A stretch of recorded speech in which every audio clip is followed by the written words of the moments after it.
ମୁଁ ତ ସର୍ବପ୍ରଥମ ଧନ୍ୟବାଦ ଦେବି ଆମର 4.5 କୋଟି ଓଡ଼ିଶାବାସୀଙ୍କର ଜନମାନସର ନେତା ପ୍ରିୟ ମୁଖ୍ୟମନ୍ତ୍ରୀ ନବୀନ ପଟ୍ଟନାୟକ ମହୋଦୟ ଏବଂ ଭିକେ ପାଣ୍ଡିଆନ ସାର୍ ଆଉ ବବି ଭାଇ ଆଉ ଆମ କେଉଁଝରର ସାର୍ ବଦ୍ରିନାରାୟଣ ପାତ୍ର ଏମାନଙ୍କ ପାଖରେ ମୁଁ କୃତଜ୍ଞତା ଏବଂ ମାନ୍ୟବର ମୁଖ୍ୟମନ୍ତ୍ରୀ ମୋ ଉପରେ ଆସ୍ଥା ପ୍ରକଟ କରି ଆନନ୍ଦପୁର ନିର୍ବାଚନ ମଣ୍ଡଳୀର ସମସ୍ତ ଜନସାଧାରଣଙ୍କର ଦୁଃଖ ବୁଝିପାରିବି ବୋଲି ମୋ ଉପରେ ଆସ୍ଥା ପ୍ରକଟ କରି ମୋତେ ଟିକେଟ୍ ଦେଇଛନ୍ତି। ମୁଁ ନିଶ୍ଚିତ ରୂପେ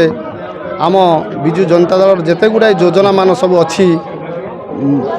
ଜନ୍ମରୁ ମୃତ୍ୟୁ ପର୍ଯ୍ୟନ୍ତ ଯେତେ ସବୁ ଯୋଜନା ତାହା ଲୋକମାନେ ପାଇପାରୁଛନ୍ତି କି ନାହିଁ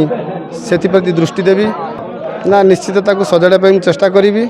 କେହି ଏଠି ଯେମିତି ଅସନ୍ତୁଷ୍ଟ ନ ରୁହନ୍ତି କାରଣ ଏତେ ଗୁଡ଼ାଏ ଯୋଜନା ଥିବା ସତ୍ତ୍ୱେ ଯଦି ଆମର ଲୋକମାନେ ଅସନ୍ତୁଷ୍ଟ ରୁହନ୍ତି ଏହା ଆଦୌ ଠିକ୍ ନୁହଁ। ମୁଁ ସମସ୍ତଙ୍କ ପାଖରେ ପହଞ୍ଚିବି, ସମସ୍ତଙ୍କୁ ଦେଖା କରିବି, କାହାର କ'ଣ ଅଧୁରା ସବୁ ସ୍ୱପ୍ନ ରହିଛି ତା ପଚାରି ବୁଝିବି, ସମ୍ପୂର୍ଣ୍ଣ କରିବା ପାଇଁ ଚେଷ୍ଟା କରିବି।